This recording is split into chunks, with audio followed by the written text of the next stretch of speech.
Hair's still a little wet. I'm sure everyone's going to be thrilled to know about how wet your hair is, Chris. Yeah, sorry. Hello and welcome back to the channel. I've had comments saying that I slow it down every time, and maybe I should just keep doing that. As you can see, hopefully, my lighting has had a bit of an upgrade. You can see me properly now. I don't look like I'm in the corner of a dark room, which is what I am in, but the lighting is making me look more vibrant for these 10 p.m. recordings. Today, we are talking about our favorite albums of 1972. Now, those of you who have been subscribed to the channel for a long time know that I did a pair of videos on 1972 to coincide with a lot of different 50th anniversary stuff that was happening. Taste Like Music, of course, did their videos. There was a live stream, was it, or was it a video that a few people in the VC did as well, counting down their top albums. So it was a very hot topic at the time. It's less of a hot topic now, but we have to get through the year, and some little slight changes for me. But don't expect, if you somehow have my lists memorized from those videos a year ago, don't expect drastic changes, but little changes here and there. The real surprises are going to be Chris and Vanessa, who are joining me again as usual. Chris, welcome back. How are you feeling about 1972? Thanks for inviting me back. You continue to have me despite my whatever. 1972, very good year, obviously. Very stacked. I had to kick some stuff off. I would love to talk about more, and some of the cuts were difficult. Yeah, this was a challenge to narrow it down, but again, for me, that just meant I was kind of spoiled for choice, and what a treat to go through the 70s. And Vanessa is back as well. Of course, we took a 2 week break off this series, so you haven't seen Vanessa for a couple of weeks. How are you doing? How are you feeling about 1972? Feeling pretty good. Did a deep dive last year as well, just like you did. So I'm pretty familiar with the year. It was more just revisiting and seeing maybe if something changed or not. Like, not much did really, but a little bit did. So it was nice to give it a fresh look and kind of think about it in perspective with all the years surrounding it, which is pretty cool. Like, I think it stands out a bit, honestly, even though everybody talks about 71. 71's great, but See, 72. I know that there is a lot of Vanessa core in this year that is like albums I think of. I'm like, yeah, Vanessa loves that, and I'm like, yeah, shit, you are gonna have such a hard time making this list. But I think I for have 9 10s for oh this year. So yeah, I think for me it's still 1970 is the one to beat, but 72 is excellent as all these early 70s years are. So yeah. yeah. Chris is going to kick us off for this pair of videos along with the songs video. Check that out next week. Vanessa's going to go second, and I'm going to be going last. So again, I'll speak to you guys in 20 minutes. See ya. See ya. See ya when I see ya, Tom. Okay, well, look, I'm just gonna get right into it. I'll try to keep these brief.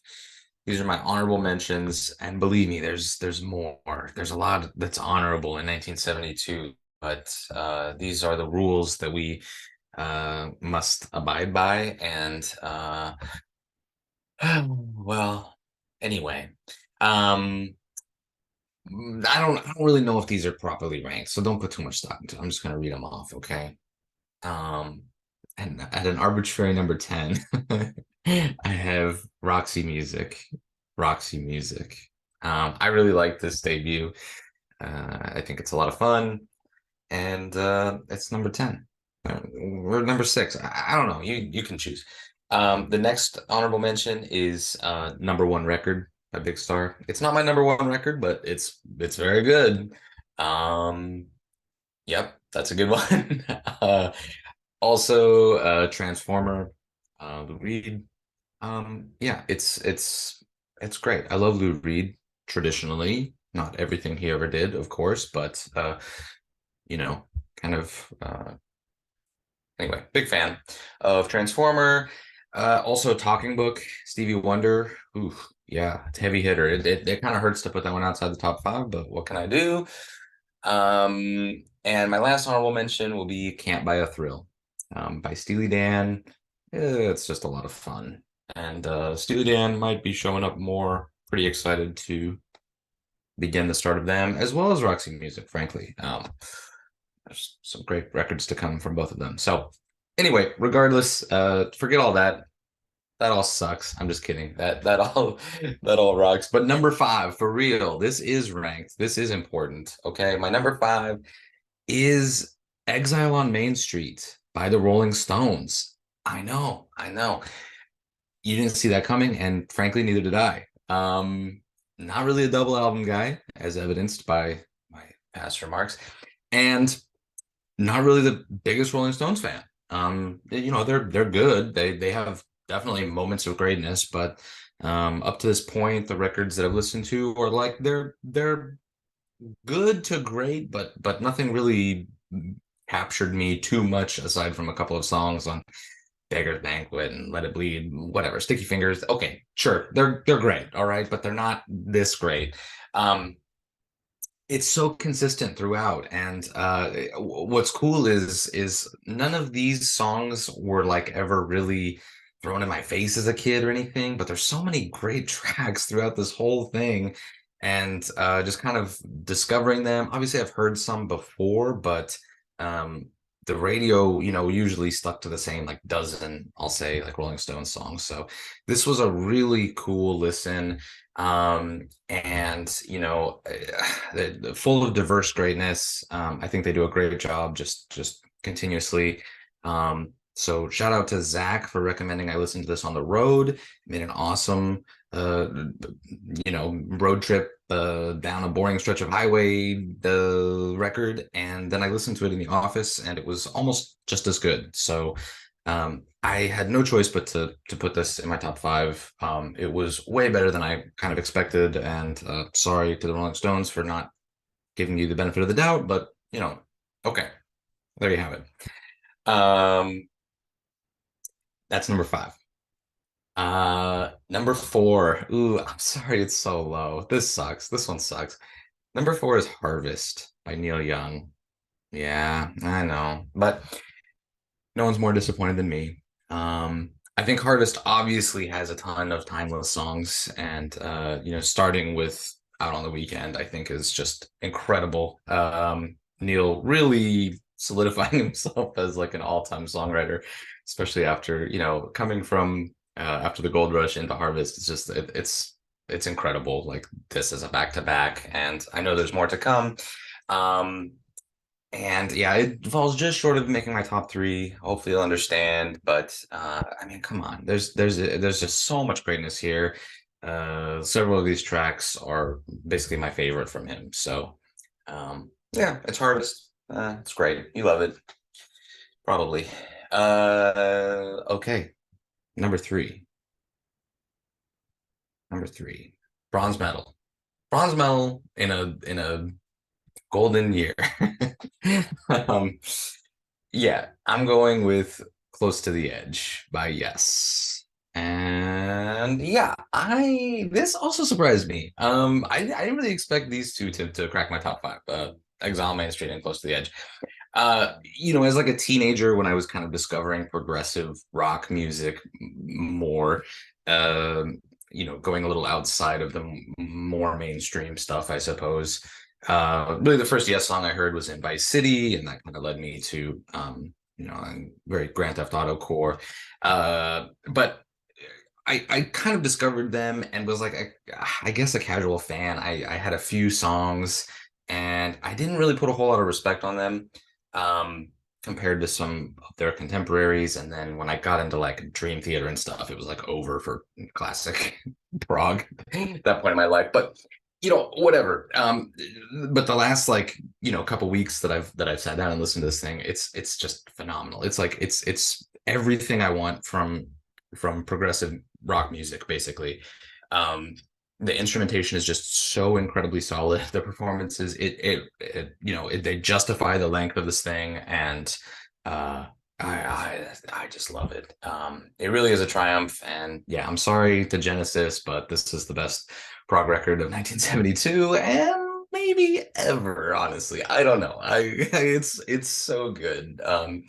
Yeah, I upgraded it to a 5. It deserves it. So it's close to the edge, and it is also down by the river, but that's neither here nor there. Silver medal. Ooh, silver medal. Okay. Silver medal is going to the slider. Yes, by T-Rex. Trex, if you will. Please don't. Yeah, this one moved up a lot since I did like the half dive of T-Rex. I did not listen to their old folky stuff, but I did listen to several of the records, kind of Electric Warrior, whatever after that. And I always loved Electric Warrior. I've had that CD in my car since I was like 17 or something. And you know, that one I love. I think I gave a quick shout out to Mabo San or something. And that, whatever, last year. I don't know. I don't care.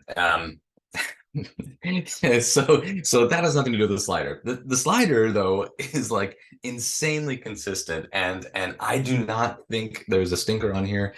Mark Bolan sounds phenomenal. I love the way he like enunciates things throughout the whole record.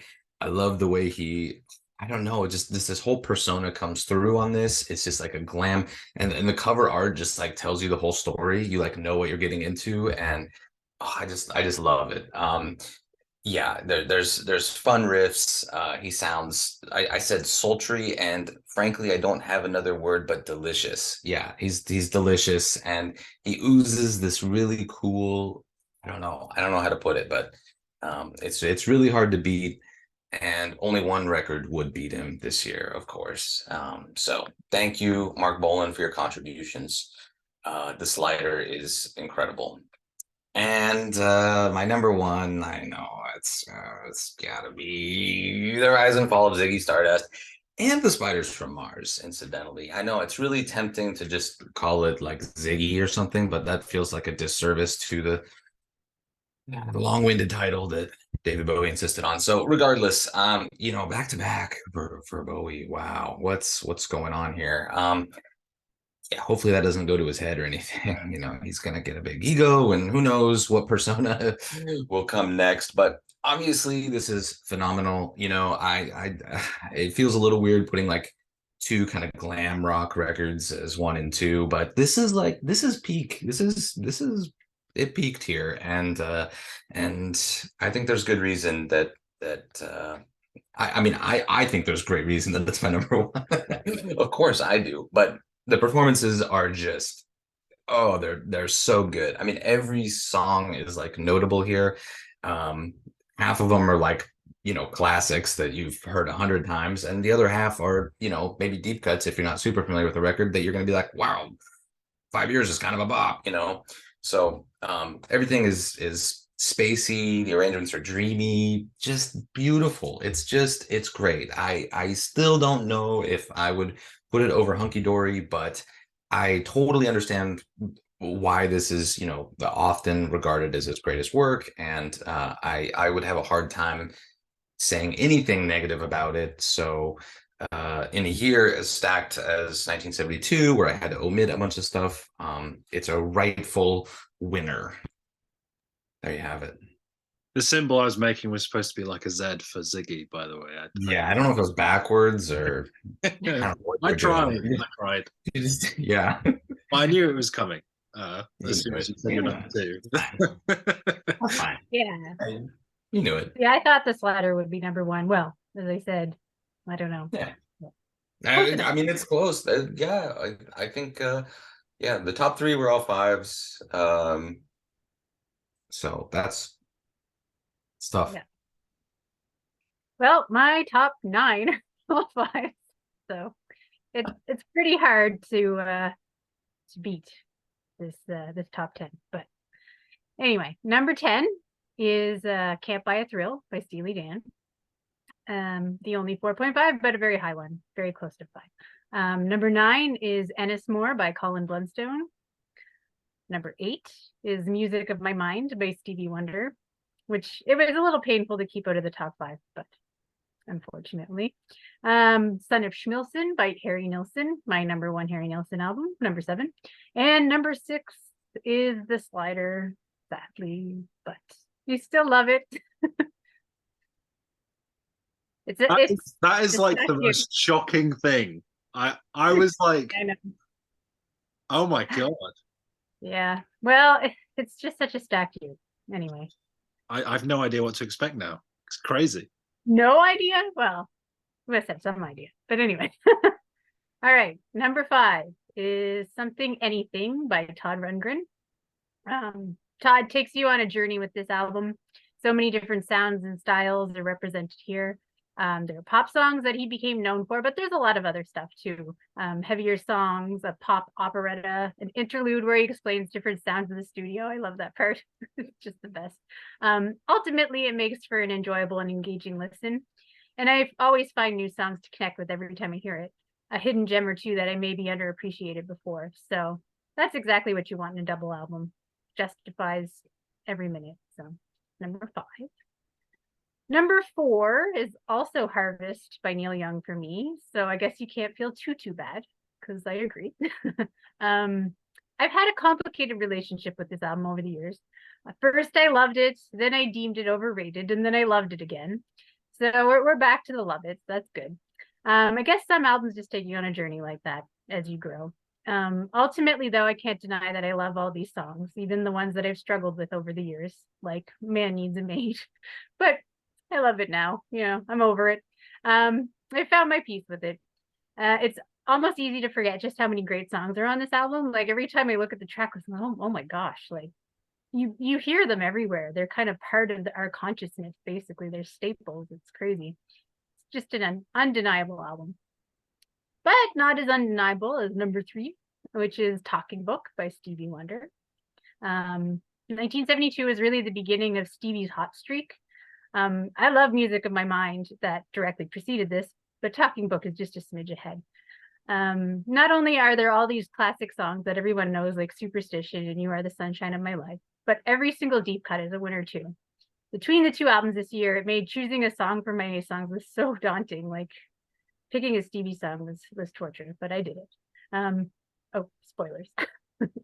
Everything is perfect here. The songs are great. Everything sounds so rich and inviting. Stevie's vocals and delivery are infectious and flawless. And this album sounds timeless. It is an album I put on when I want to be reminded of why I love music, because there's just so much joy in the way Stevie made music in this era. Like you just feel it in every note, no matter what he's conveying. So that had to be number 3.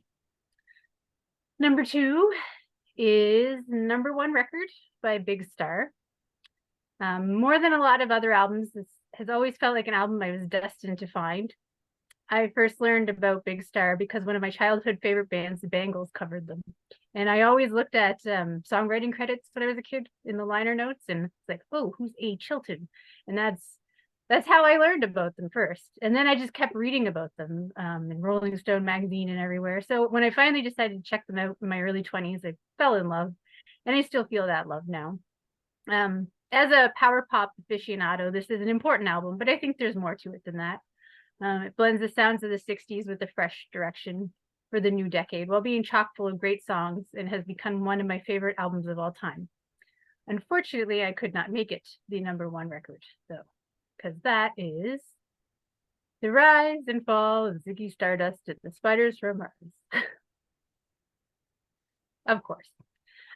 This is an album that, like many of the Beatles albums we've talked about, is hard to talk about because everything's been said. I sat for a while and I was like, what the hell do I say about Ziggy Stardust? Like, it's tough, but it's one of those albums I think I take for granted. And at points in this process, I even thought, should this be number 1? Like, should I be that basic? But then I listened to it again, and of course it belongs here. It opens with possibly one of my favorite album openers of all time, and it doesn't let up from there. So it's just such a cool album, and even over 50 years later, it still feels fresh and full of great songs. So I don't know, what is there more to say? It's Ziggy. Yeah, I really should have prepared the way. I can't figure out my fingers now, but yeah, some kind of signal for Bowie. Yeah, no, nice list. Really, I thought the slider would be up there. I guess it fell for you a little bit, relatively. Well, I don't think it was in my top five originally either. Really. The top five is pretty close to what it was. Mm, So there's just too many great albums, I think. yeah, fair enough. Fair enough. Um, a few albums as well that you both mentioned that I will not be mentioning, which I'm glad that Oh, you to give. I oh, don't know. oh. My list is just your guys' lists. It's just Yeah, that's what I expect. Yeah. so honorable mentions. Number 10 is one that neither of you have mentioned. Bored Civilians by Keith Cross and Peter Ross, which was was a Jason from TLM suggestion, of course. Really good album. Sort of has this like country vibe in parts. It's got like an English folk vibe, sort of like Fairport Convention ish. It's got Fleetwood Mac kind of vibe in parts as well. It's just this great like psyche folk type thing. Um, and if you don't want to listen to the whole album, at least listen to The Last Ocean Rider because that song is incredible. Number 9, Transformer by Lou Reed. This actually fell outside of my top 10, I think, around the time of the deep dive. It kind of grew off me. It's an album I've known for so long. And then I came back to it for this. And I was like, oh my God, what was I thinking? And I feel bad putting it so low as number 9 because there are just so many great songs. Like obviously the big sort of 3 or 4 songs, Vicious, Satellite of Love, Perfect Day, Walk on the Wild Side. Great. But then you got like Hanging Around, which is so cool as well. Like, yeah, it's great. I've got Can't Buy a Thrill at 8 by Steely Dan, which is my favorite Steely Dan album. I've got Superfly by Curtis Mayfield at number 7. Like, how could I not pick Superfly? And my number 6 is also The Slider by T-Rex, just outside of my top 5. But what does make my top 5? My number 5, in a first, I'm going to be talking about Black Sabbath when you guys aren't. I've got Volume 4, which is my favorite Black Sabbath album. I think it has Iommi's best riffs ever. I mean, like Supernaut, like that is insane. So good. And then you got like Wheels of Confusion, which is such an insane album opener. Obviously, like Snowblind, the last 2 minutes of that song are just nuts. Pretty much all of it except FX, which like it's like under 2 minutes. So what am I going to complain about that for? I love all the rest of it. I'm in the camp of loving Changes. I know not everybody does, but I think it's great. I think it's super consistent, really inspired and varied. And yeah, I guess there's a lot of like different camps on Sabbath, whether you like their really, really early stuff or there's this era with this and Sabbath Bloody Sabbath, and there's the late Aussie stuff, and then there's the early Dio stuff, and it's like, what do you like most? And I think for me it is this and Sabbath Bloody Sabbath. So we'll see if it shows up in 1973 or not. But Volume 4 has, and I love it. My favorite Black Sabbath album. My number 4 is not my favorite album from this artist, but it's Son of Schmilson by Harry Nilsson. Of course, of course, of course. Talked about it at length before. A combination of this sort of like eccentric, eclectic album. Songwriting's really strong. His voice, I would argue, maybe has never sounded better than on this album. Sure, he's goofing around, having fun, but there's like this sort of sadness and melancholy underneath it, especially in the barnstorming You're Breaking My Heart, which is hilarious and so fun. But it's also, the only way he could find that he could communicate his feelings about his relationship falling apart. And, it's kind of an interesting dichotomy. There's so many great songs, and I've talked about it too much already. So I'll leave it at that. Son of Schmilson. Number 3 at the bronze. I got St. Dominic's Preview by Van Morrison, which, if you haven't watched my previous 1972 video, you're probably like, number 3, Van Morrison in 1972. Yeah, it's my favorite Van Morrison album. I love Moondance too, obviously, but there's like a level of joy to songs like Jackie Wilson Said and the title track and Redwood Tree that I don't think he ever reached before this or since this. And then you get something like Listen to the Lion, which is just insane. It's like 11 minutes of just pure madness. He sounds like he's trying to summon something. Not quite sure what, but he just like, it's like parts of it sound like he's giving birth or something. It's crazy. I love every second of it. It's just like the craziest thing he ever did, and I love it. It's a perfect album. Well, near perfect album. There's a couple songs on it that I'm not as big on, but there's like 5 perfect songs on it out of 7, right? And it is so comforting to me, and I love putting it on. And it's just one of those that as soon as I heard it, I was like, I need to buy this on vinyl so I can just spin it whenever I need to. And like in 1966 with the Song of the Year, and like in 1969 with the Album of the Year, it's on me to seal the trifecta.